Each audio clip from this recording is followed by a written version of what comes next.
मैं बिल्कुल नहीं जानता कि आज का मैसेज आप लोग कैसे सुनेंगे और इस मैसेज के बारे में क्या सोचते हैं, पर मैं जो आप लोगों को बताने चाह रहा हूँ, आज की मसीहत में यही चीज़ें हमें देखने को मिल रही हैं। और आप एक सच में एक आत्मिक विश्वासी हैं और सच में प्रभु यीशु मसीह के पीछे चलने वाले व्यक्ति हैं, तो इस वीडियो को पूरा ज़रूर देखेंगे और इस वीडियो को शेयर ज़रूर करेंगे, क्योंकि बाइबल से कुछ ऐसी बातें जो उस समय की कलीसिया के अंदर हो रही थी, जब प्रभु यीशु मसीह के चेले सेवकाई कर रहे थे, उस समय जब कलीसियाओं में जो चीज़ें हो रही थी, वो बातें मैं आज आप लोगों के साथ में बाइबल से लेकर आया हूँ।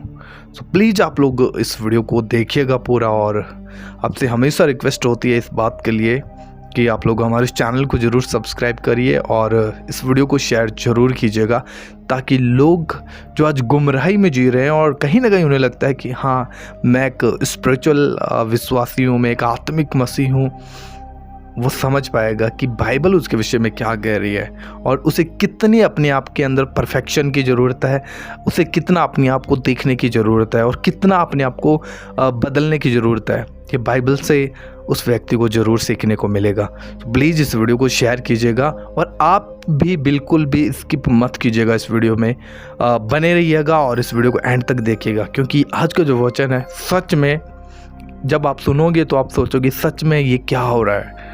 क्योंकि मैं हैरान हो गया जो यूट्यूब के ऊपर जो चल रहा है उन सब बातों को देखकर कि ये विश्वासियों के काम बिल्कुल भी है नहीं, बिल्कुल भी विश्वासियों के काम नहीं है। जब आप बाइबल में इन चीज़ों को देखोगे आप हैरान होने वाले हो।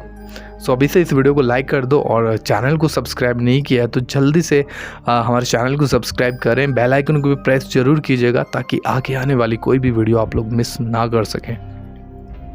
अभी मैं आप लोगों के साथ में बाइबल में एक हमें किताब, एक पत्री देखने को मिलती है जो कि कुरिन्थियों की पत्री है, जिसको हम कुरिन्थियों की किताब भी बोलते हैं।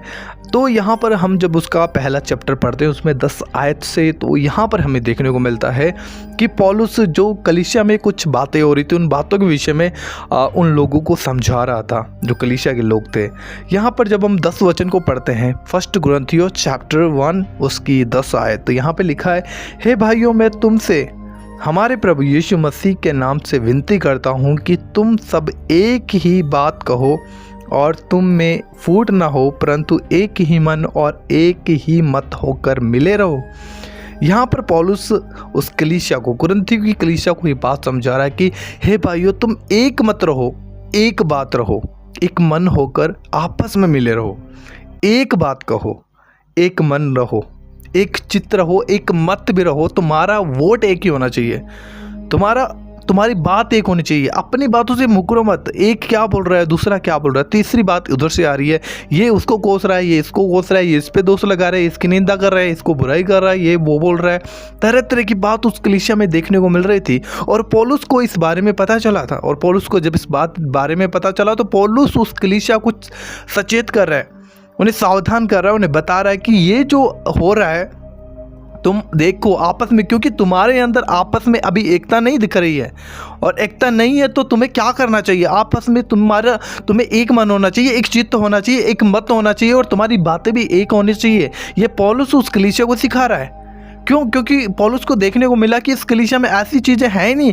जहाँ पर मसीह की कलीसिया का मतलब क्या है, जब मसीह की कलीसिया, तो मसीह की कलीसिया एक देह होनी चाहिए, उसका एक मत होना चाहिए, उसकी एक बात होनी चाहिए। एक व्यक्ति ने कलीसिया के अंदर, जो कलीसिया का लीडर है या फिर कोई भी है, उस बात को बोलता है तो कलीसिया उस बात के प्रति विश्वास योग्य होनी चाहिए। और कलीसिया के अंदर कोई भी भाई फूट की बातें नहीं होनी चाहिए, क्योंकि यहाँ पर देखने को मिल रहा था कि कलीसिया में शैतान किस तरीके से फूट को डाल रहा था, आपस में फूट डाल रहा था। अब वहाँ पर वो लोग भी होंगे जो अपने आप को बहुत अच्छा मसीह जानते हैं, भाई मैं बहुत अच्छा बिलीवर हूँ, और कहीं ना कहीं वे दूसरों को टारगेट कर रहे थे, दूसरों को भला बुरा बोल रहे थे, और वो अपने आप को, जैसे यहूदी फरीसी लोग थे जो अपने आप को हमेशा अच्छा दिखाते थे और उन्हें लगता कि सब अपवित्र हैं, हम ही पवित्र हैं, उन्हें लगता था। उस कलीसिया में कुछ ऐसी चीज़ें देखने को मिल रही थी।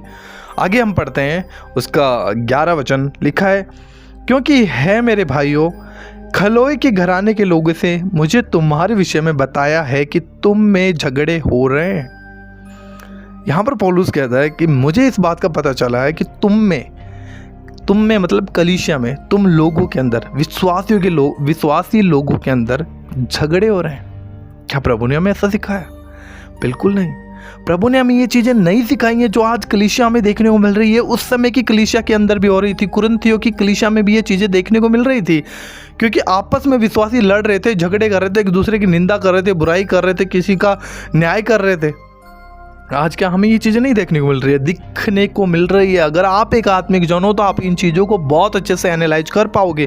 आप देख पाओगे कि सच में जो आज की कलीसिया के अंदर जो बातें हो रही हैं वो सच में उस समय भी थी और आज भी है। और इन बातों के अंदर परमेश्वर हमें परफेक्शन में लेकर जाना चाहता है। परमेश्वर हमें सिखाना चाहता है कि हम ऐसे ना बने, क्योंकि ये बातें कहीं ना कहीं परमेश्वर को भाती नहीं है, परमेश्वर को अच्छा नहीं लगता है। क्योंकि परमेश्वर की जो कलीसिया है वो मसीह के प्रेम को प्रकट करती है, वो मसीह की देह है, वो मसीह की देह है तो मसीह के गुण को प्रकट करती है। लेकिन आज ऐसा नहीं देखने को मिल रहा है। आप YouTube खंगाल कर देख लीजिए, पूरा YouTube इन दिनों के अंदर, पिछले कुछ महीनों से YouTube के अंदर आपको जो चीज़ें देखने को मिल रही है आप हैरान हो जाओगे। ये विश्वासी आपस में कर रहे हैं। मैं यहाँ पर किसी का नाम नहीं लेना चाहता। आप समझदार हो, आप बुद्धिमान हो, आप सब कुछ जानते हो। अब जानते हो तो आपको ये पता है कि YouTube के ऊपर क्या हो रहा है। बट प्रॉब्लम क्या है, मैं क्यों आपको ये बात बता रहा हूँ कि कहीं ना कहीं हम भी एक दूसरे की बातें सुनकर इस तरीके से उत्साहित हो जाते हैं, किसी को गलत किसी को सही बता रहे हैं, ये सही है वो गलत है, इसका ये होना चाहिए उसका ये होना चाहिए। भाई हमें किसने अधिकार दिया है? किसी ने नहीं दिया ना। प्रभु तो कहता है भाई पहले अपने आप को जांच ले, कहीं ऐसा ना हो कि तू खुद गिर पड़े। तो हमें खुद को देखना है कि भाई मैं कौन सी ऐसी जगह पर खड़ा हूँ जहाँ पर फिसलन तो नहीं है, और अगर फिसलन होगी तो डेफिनेटली आप और मैं गिर जाएंगे। प्रभु हमें पहले कहना चाहता है पहले अपने आप को स्टेबल कर, पहले अपने आप को जांच, अपने आप को देख कि मैं कितना सही हूँ। तो हमें देखना है जो YouTube के ऊपर जो चल रहा है भाई वो उसको सही बता रहा है, इसको गलत बता रहा है, ये कर रहे हैं वो कर रहे हैं, आप छोड़ दो उन बातों को, आप मत ध्यान दो। आप देखो कि परमेश्वर का वचन आपको क्या कह रहा है, वचन आपको कैसे चाल चलने के लिए बोलता है। और अगर आप ऐसी चाल नहीं चलोगे तो कहीं ना कहीं जो आज आपको देखने को मिल रहा है कल ऐसी चीज़ें आपके भीतर भी हो सकती है, आपके सामने भी आ सकती है ऐसी चीज़ें। तो फिर हम क्या करेंगे? हम दोष लगाएंगे, निंदा करेंगे, बुराई करेंगे, बदनामी करेंगे, ये करेंगे वो करेंगे, उसका न्याय करेंगे। तो ये मसीह की देह की बात प्रकट नहीं होती है। मसीह की देह प्रेम को दिखाती है। प्रभु ने बलिदान होकर क्रूस के ऊपर आपको और मुझे जीवन दिया है, और उस साल्वेशन में हमें बना रहना पड़ेगा। और वो कैसे बन सकते हैं? परमेश्वर के वचन के द्वारा ही बने रह सकते हैं। और अगर ऐसा नहीं है तो फिर आप और मैं कहीं ना कहीं फिर मसीह की देह है नहीं। समझना इन बातों को। आगे एक और वचन मैं पढ़ना चाहता हूँ। मेरे कहने का अर्थ यह है कि तुम में से कोई तो अपने आप को पौलुस का, कोई अपोलुस, कोई कैफा का, तो कोई मसीह का कहता है। क्या मसीह बट गया है? क्या पौलुस तुम्हारे लिए क्रूस पर चढ़ गया, या तुम्हें पौलुस के नाम पर बपतिस्मा मिला?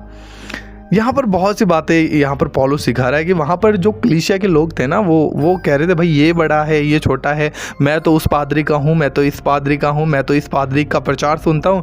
अलग अलग वहाँ पर कुछ विश्वासी जो पास्टर्स होंगे उस समय के, जो प्रभु यीशु मसीह के दास होंगे, तो जो कलीसिया थी वो प्रभु यीशु मसीह की ओर से ध्यान हटाकर क्या कर रही थी? वो लोगों के ऊपर ध्यान लेकर आ चुके थे। उन्हें लग रहा था कि भाई ये प्रभु का दास अच्छा है और ये अच्छा है, ये सही है, ये मेरे लिए प्रार्थना करेगा तो मेरा काम हो जाएगा, ये करेगा तो वो हो जाएगा। कहीं ना कहीं उनका जो विश्वास था वो प्रभु यीशु मसीह से हटकर वो मनुष्य के ऊपर आ गया था। उन्हें लग रहा था कि भाई ये इस दास के द्वारा प्रार्थना करवाएंगे तो काम नहीं होगा, इसके द्वारा करवाएंगे तो हो जाएगा। और इसलिए वो क्या कर रहे थे, आपस में वो बंट गए थे, अलग अलग कैटेगरी हो गई थी भाई। कुछ इस पादरी के हो गए थे, कुछ उसके हो गए थे, कुछ यीशु के पीछे चलने वाले हो गए, तो अलग अलग कैटेगरीज वहाँ पर बन गई थी। तो पौलुस उनको सिखा रहा था कि ये नहीं चलेगा इस कलीसिया के अंदर, क्योंकि हम मसीह की देह है। क्या मसीह की देह बंट गई है? क्या मसीह की देह बंट गई है? ऐसा नहीं है, क्योंकि यीशु ने कलीसिया को मसीह की देह बताया, हमें मसीह की देह बताया। और मसीह की देह टूटती है और उसे तोड़ने का काम कौन करता है? शैतान करता है। वो कलीसिया में फूट डालता है। और जब आप इस वचन का टाइटल पढ़ते हो बाइबल के अंदर तो आपको देखने को मिलेगा यहाँ पर बात हो रही है कलीसिया के अंदर फूट जो शैतान ने डाली थी, उस फूट के बारे में यहाँ पर जो प्रेरित पौलुस है वो बात कर रहे थे। वो उन्हें सिखा रहे थे कुरिन्थियों की कलीसिया को कि आप में जो रगड़े झगड़े हो रहे हैं, जो आपस में आप लोगों ने पौलुस अपुल्लोस को बांट लिया है, कहीं ना कहीं तुम लोगों ने मसीह की देह को डिवाइड कर दिया, टुकड़ों में बांट लिया है। और तुम एक दूसरे की निंदा करते हो, बुराई करते हो, एक मत नहीं हो, एक बात नहीं हो, तुम्हारी बातें अलग है, कोई किसी का न्याय कर रहा है, कोई किसी को क्या कह रहा है, अलग अलग चीज़ें वहाँ पर पौलुस को उन लोगों के बीच में दिखाई दे रही थी। इसलिए पौलुस उनको सिखा रहा था कि हमें ये चीज़ें अच्छी नहीं लगती, क्योंकि ये काम शैतान के हैं और संसार के हैं, और संसार ऐसी बातें करता है। और अगर हम संसार की बातों को ही कलीसिया के अंदर लेकर आएंगे और संसार के जैसे ही करेंगे तो फिर हमारा कलीसिया में होने का क्या फ़ायदा, क्योंकि फिर तो कहीं ना कहीं हमने मसीह के बलिदान को व्यर्थ कर दिया है ना हमारे लिए। वैसे मसीह का बलिदान किसी के लिए व्यर्थ होना नहीं है। जिसने साल्वेशन पाना है, जिसने उद्धार पाना है, वो यीशु के वचन के ऊपर विश्वास करेगा और वो जान लेगा इस बात को कि यीशु मसीह मेरे लिए मारा गाड़ा गया और मुर्दों से तीसरे दिन जी उठा। और जब वो इस बात को जान चुका है तो वो हमेशा वचन की परफेक्शन में चलने का प्रयास करेगा। उसके लिए वचन ही सब कुछ है। और यीशु का वचन बाइबल में हमें देखने को मिलता है कि परमेश्वर ने अपने वचन को अपने से भी बड़ा ठहराया। तो हम कौन होते हैं फिर किसी का न्याय करने के लिए, किसी को जज करने के लिए, किसी को गलत बताने के लिए, या फिर अपना विश्वास मनुष्य के ऊपर रखने वाले कौन होते हैं? तो भाई मैं आपको यही समझाना चाहता हूँ, ये जो वचन था मैंने आप लोगों के सामने इसलिए ही रखा है, आप समझदार बने। क्योंकि संसार में जो कुछ हो रहा है, जो कलीसियाओं में आज शैतान जो फूट डालने का प्रयास कर रहा है ना, हम भी यही देख रहे हैं। भाई ये अच्छा है, वो अच्छा है, ये सही है, वो सही है। किसी का न्याय मत करो, प्रभु के पास जाओ, उससे प्रार्थना करो, प्रभु मुझे तेरे वचन के ऊपर चलना सिखा। तेरा वचन ही मेरे लिए सबसे ज़्यादा इम्पोर्टेंट है। इसलिए मैं किसी का न्याय करने वाला नहीं हूँ, न्याय करने वाला तू। अगर मुझसे कुछ गलती हुई तो मुझे क्षमा कर। तो आप जाओ उसके पास में और माफ़ी मांग लो इस बात के लिए, क्योंकि कहीं ना कहीं हम भी जाने अनजाने में किसी ना किसी का न्याय करके बैठे हुए हैं, जो आज मसीहत में हो रहा है। यही मैसेज आपको देना चाहता था। आशा है कि आप लोग ज़रूर समझ गए होंगे मेरी बात को। यहाँ पर मैं किसी का नाम नहीं लेना चाहता, क्योंकि मेरा काम नहीं है किसी का नाम लेना और किसी का न्याय करना। ये काम प्रभु यीशु मसीह का है और वो अपने काम को बहुत अच्छे तरीके से करना जानता है। उसके लिए हमें कुछ करने की आवश्यकता नहीं है। हाँ, प्रभु ने हमें एक काम के लिए संसार में रखा है। उसके लिए हम कितने उत्साहित हैं या फिर कितना करते हैं, वो काम है प्रार्थना है, परमेश्वर का राज्य बढ़ाना, प्रभु की प्रशंसा हमारे जीवन से हो। प्रभु यही चाहता है।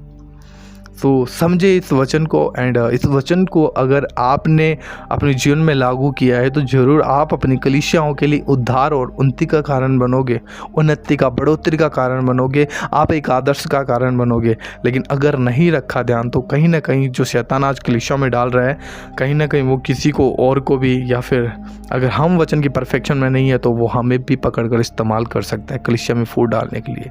सो प्लीज़ समझदार बने एंड परमेश्वर के वचन को ऑनर करें, क्योंकि बाइबल कहती है अगर हम उसको आदर करेंगे तो वो भी हमें आदर करता है। तो इस वचन से परमेश्वर आपको बहुत आशीष दे। ये छोटा सा मैसेज मैं आप लोगों के सामने लेकर आया हूँ, क्योंकि कहीं ना कहीं मैं बहुत दुखी था, अंदर से बहुत परेशान था, और मैं नहीं चाहता कि जो लोग मुझे सुनते हैं, मुझे देखते हैं, वो किसी का न्याय करें या फिर किसी गड्ढे में पड़ें। तो बस ज़रूर आप लोग समझदार बनिए और समझिए मेरी इस बात को जो मैं आपको सिखाना चाहता हूँ। प्लीज़ चैनल को सब्सक्राइब कीजिएगा ऐसी और परमेश्वर के सामर्थी वचन को सुनने के लिए, और ज़रूर इस वीडियो को ज़्यादा से ज़्यादा शेयर कीजिए, लाइक ज़रूर कीजिएगा, ताकि ये वीडियो और भी लोगों तक रिकमेंड हो सके, लोग देख सकें, लोग जान सकें।